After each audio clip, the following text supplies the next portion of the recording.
Sir batting के बारे में और थोड़ा बात करते हैं। To become the highest run scorer ever in Ranji, आपने अमोल मुजुमदार का रिकॉर्ड तोड़ा।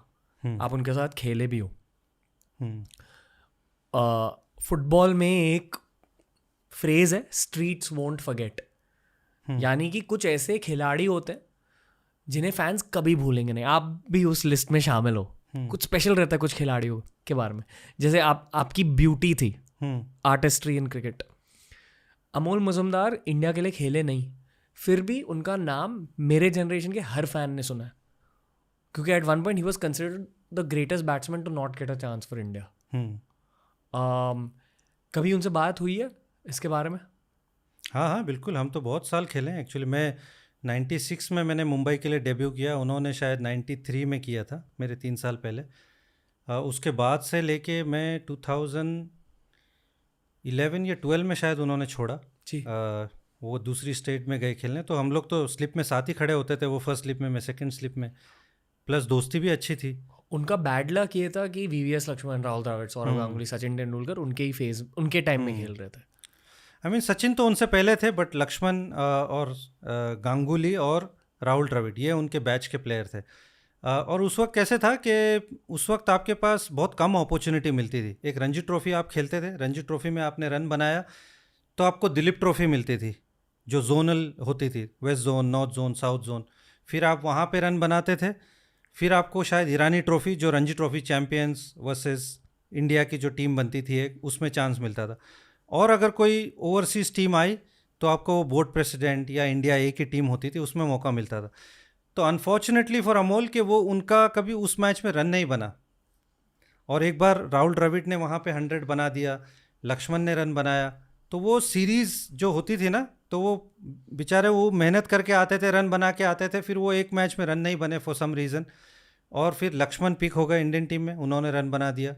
सौरभ पिक हो गए, उन्होंने डेब्यू में 100 बना दिया। राहुल द्रविड़ डेब्यू में 95 बना दिया, और वो डोर कहीं ना कहीं थोड़ा सा क्लोज हो गया। तो बहुत अच्छे खिलाड़ी थे, डिज़र्व करते थे इंडिया के लिए खेलना, क्योंकि बहुत डिटर्मिन्ड क्रिकेटर थे। एक मुंबई का जो खड़ूस बोलते हैं ना कल्चर वो था उनके अंदर कि भैया रन बनाना है, नो मैटर वॉट, चाहे जैसी सिचुएशन दे दो, खेलना है, रन बनाना है, find a way to score runs. और वो ज़िद भी थी, हार्ड वर्किंग भी थे, सारा कुछ था। शायद वो किस्मत में नहीं लिखा था कि खेलना है इंडिया के लिए। हाँ, भी ऊपर वाले का रोल। बिल्कुल बिल्कुल। Can you compare him to another batsman to explain कि वो कैसे थे, क्योंकि बहुतों ने उन्हें टीवी पर खेलते हुए नहीं देखा है।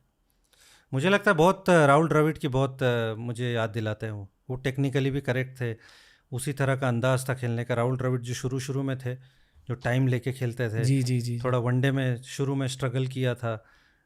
अमोल मुजुमदार भी उसी तरह के थे कि वो टफ मोमेंट्स में ग्राइंड करना उनको आता था, and then he eventually go on and get a big score. Rahul Dravid जैसे थे, बट राहुल द्रविड़ ने ऑब्वियसली वो अपने गेम को एलिवेट किया, आगे ले गए। अमोल क्योंकि फर्स्ट क्लास क्रिकेट में तो वो करते ही थे, वनडे में भी रन बनाते थे, बट वो ऊपर के लेवल में अपॉर्चुनिटी नहीं मिली ना उनको। अगर वो वहाँ मिल जाती तो ऑब्वियसली उनको भी मौका मिलता वो अपना गेम एलिवेट करने का। उनको भी पता चलता है कि मेरे को ये गेम डेवलप करना है या ये करना है। आप खेलोगे नहीं तो आप कैसे डेवलप करोगे? काश IPL 90s में शुरू होती। हाँ बिल्कुल बिल्कुल। आई मीन बहुत सारे ग्रेट क्रिकेटर्स होते हैं जो बहुत पैसों में बिकते हैं। अब ये ऐसा होता तो वैसा होता, तो ऐसे तो फिर आप 60s में बोल सकते थे, 70s में बोल सकते थे। इमेजिन करो कपिल देव जैसे खिलाड़ी कैसे क्या कीमत में बिकते थे, जो बैटिंग बॉलिंग दोनों करते हैं। तो जिस वक्त जो है उस वक्त आपको करना है। अभी आगे की जनरेशन को तो हो सकता है और कम मेहनत में बहुत कुछ मिलेगा, तो उसके लिए हमको थोड़ी रोना चाहिए, उनकी किस्मत है ये।